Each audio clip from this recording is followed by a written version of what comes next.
Dear friends, कैसे हैं आप सब। मैं आसमान जूम। आज के इस वीडियो में हम देखेंगे इरिक इरिक्सन की थ्योरी, जो सीटेट पेपर सेकेंड और फर्स्ट दोनों में पूछी जाती है। हम देख रहे हैं child development and pedagogy subject की ये थ्योरी, इरिक इरिक्सन थ्योरी बहुत इंपॉर्टेंट है और बहुत अच्छी थ्योरी दी थी इन्होंने। साइकोलॉजिकल थ्योरी है ये इनकी, के विकास का मनोवैज्ञानिक सिद्धांत, साइकोलॉजिकल थ्योरी ऑफ डेवलपमेंट। तो आज हम इसके 8 स्टेजेस देखेंगे, जो उन्होंने 8 स्टेज दिए थे। तो चलिए फ्रेंड्स, हम देखते हैं।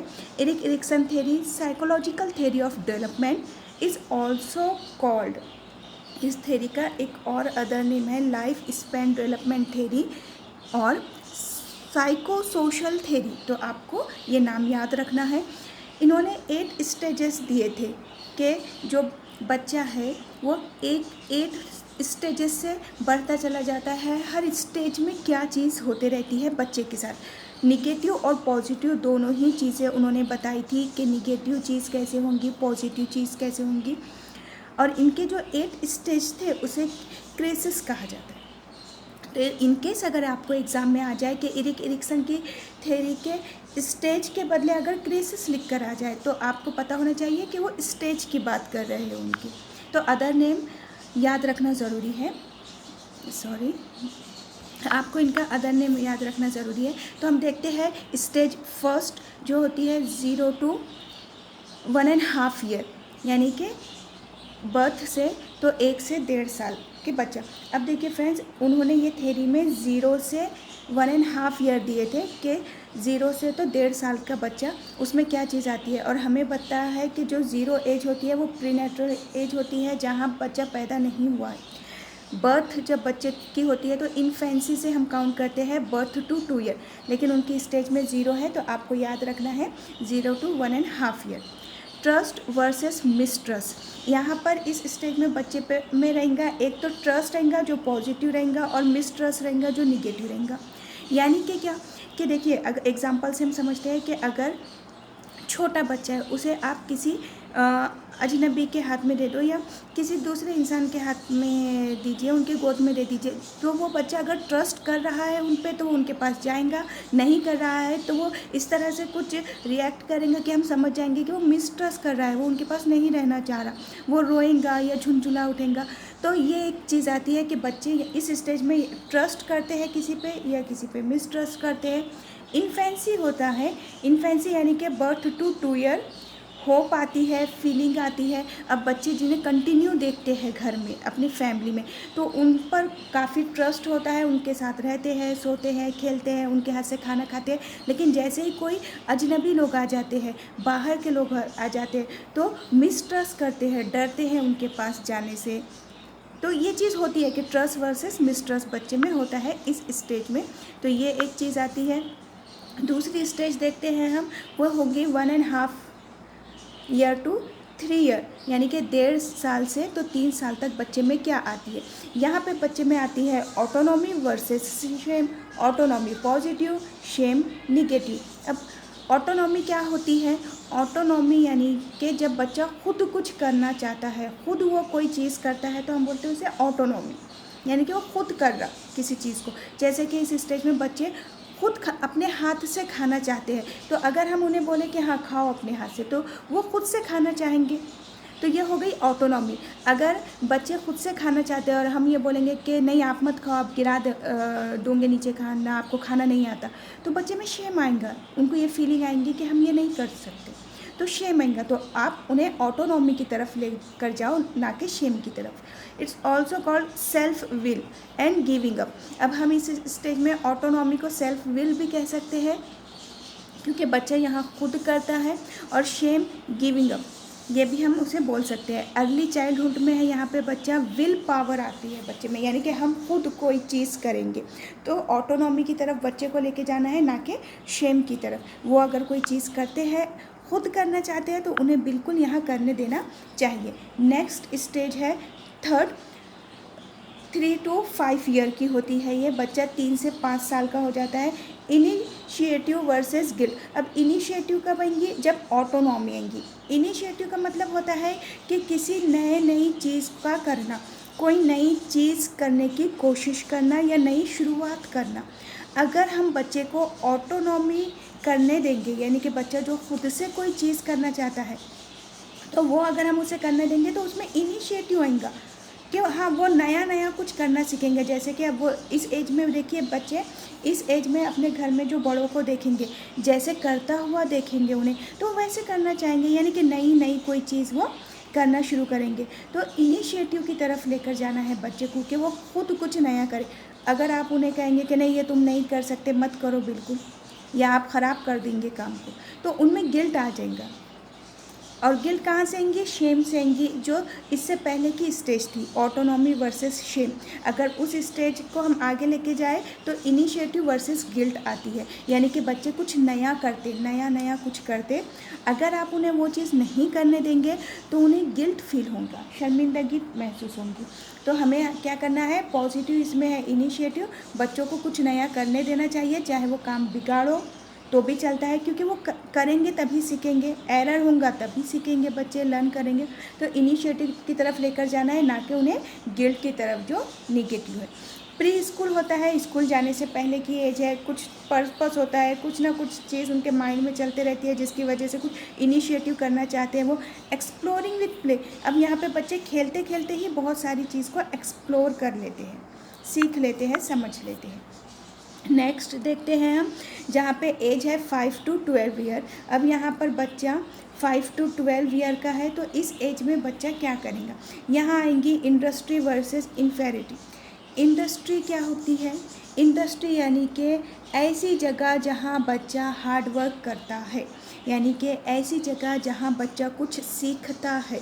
अब वो अपनी फैमिली से बाहर निकल कर वो जगह जहाँ बच्चा हार्ड वर्क करेगा, कुछ सीखेगा, तो उसे कहते हैं हम इंडस्ट्री। अब इंडस्ट्री बच्चे के लिए क्या होती है? घर से निकलने के बाद वो होती है स्कूल, यानी कि बच्चा स्कूल एज में है, अब वो स्कूल जाएगा। स्कूल जाने पे बच्चा क्या करेगा? वो लिखना सीखेगा, पढ़ना सीखेगा, खेलना सीखेगा, अलग अलग गेम सीखेगा।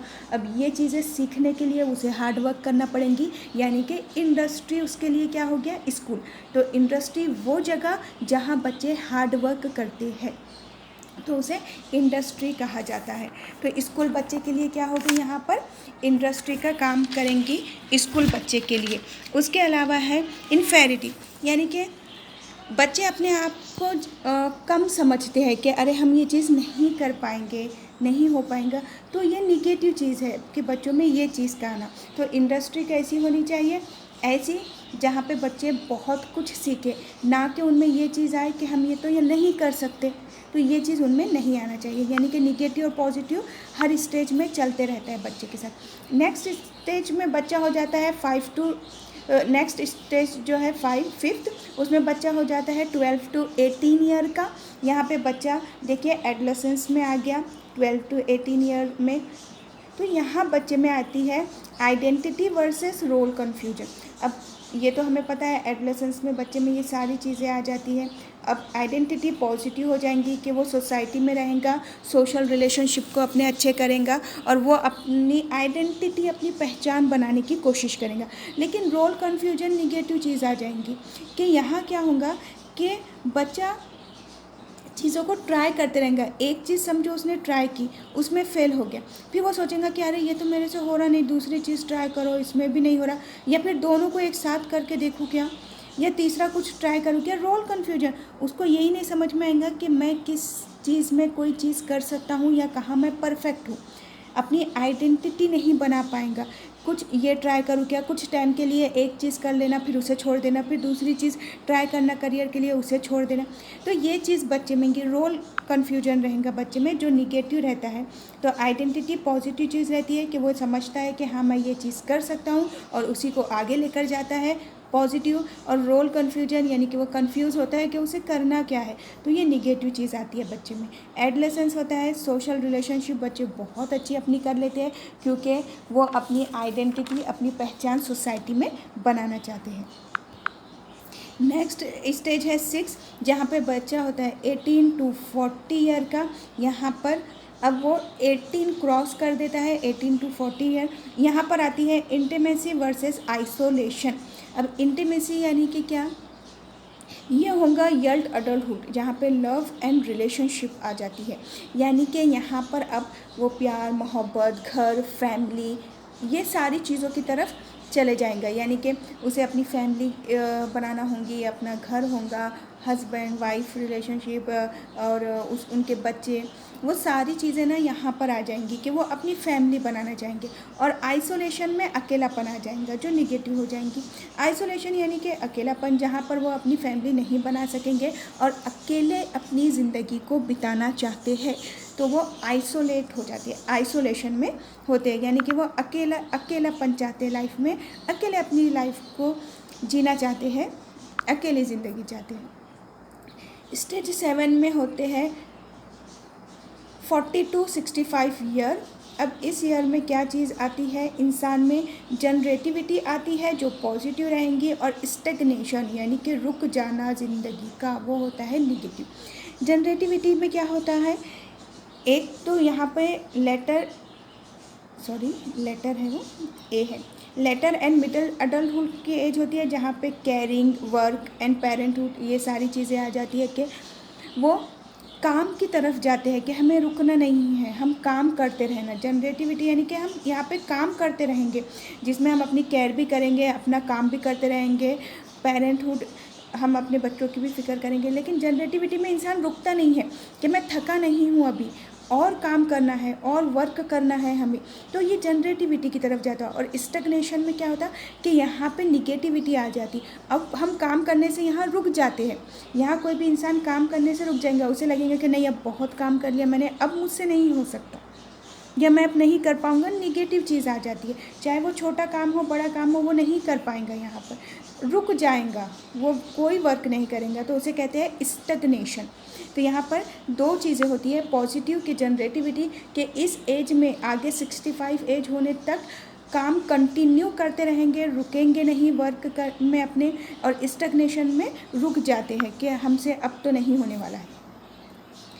लास्ट स्टेज है 8, जो है 65 टू डेथ, 65 क्रॉस होने के बाद डेथ तक। ईगो इंटीग्रेशन पॉजिटिव और डिस्पेयर निगेटिव। अब ईगो इंटीग्रेशन में होती है बेटर फीलिंग, बहुत बेटर फील करते हैं, और डिस्पेयर में फीलिंग सैड अबाउट लाइफ, बहुत सैड फील करते हैं।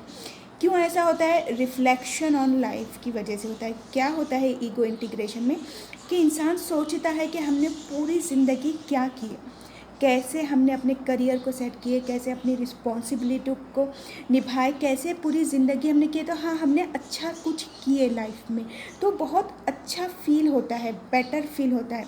और डिस्पेयर में होता है कि जब हम पिछली लाइफ की तरफ जाते हैं और हमें ऐसा लगता है कि नहीं हमने लाइफ में इतना कुछ अचीव नहीं करे, कुछ ऐसी ख़ास चीज़ हुई नहीं, तो हम फीलिंग जो आती है हमें वो सैड वाली आती है कि नहीं हमने कुछ करे नहीं, या हम कुछ कर पाए नहीं अपनी लाइफ में, तो पिछली हमारी जो लाइफ है उसके बारे में सोचा कि हमने क्या किए, तो ये चीज़ें आ जाती है। उसमें पॉजिटिव चीज़ रहती है ईगो इंटीग्रेशन, कि हम सेटिस्फाई होते हैं कि हमने जो कुछ किए हमारी लाइफ में, बहुत बेटर फीलिंग आती है। और डिस्पेयर क्या निगेटिव चीज़ है ये, कि हम ये सोचते हैं कि हमने क्या किए, हम कुछ कर ही नहीं पाए, आगे कुछ हो ही नहीं सका हमारा, तो ये फीलिंग बहुत ही निगेटिव आती है, जो इंसान को बहुत ही सैड वाली फीलिंग देती है। तो पॉजिटिव और निगेटिव दोनों ही चीज़ें इसमें थी। तो फ्रेंड्स ये था एरिक एरिक्सन की थ्योरी के पूरे 8 स्टेज जो मैं आपको बताई हूँ। असर कोचिंग इंस्टीट्यूट से CTET, महा TT और टेट की ऑनलाइन ऑफलाइन बैचेस स्टार्ट होने वाली है 18 मई से। अगर रजिस्ट्रेशन कराना है तो आप यहाँ इस नंबर पे कॉल कर सकते हैं। रजिस्ट्रेशन के लिए आप कॉन्टैक्ट नंबर पर ज़रूर कॉल कीजिए। पेपर फर्स्ट और पेपर सेकंड के both method, science and maths, and other जो मेथड है उसका social science, history, geography and civics, वो भी रहेगा। तो फ्रेंड्स मेरा वीडियो पसंद आया तो आप ज़रूर शेयर कीजिए, कमेंट कीजिए, लाइक भी कीजिए। सब्सक्राइब तो आपने कर चुके हैं तो अपने फ्रेंड्स से इसे शेयर कीजिए। Take care.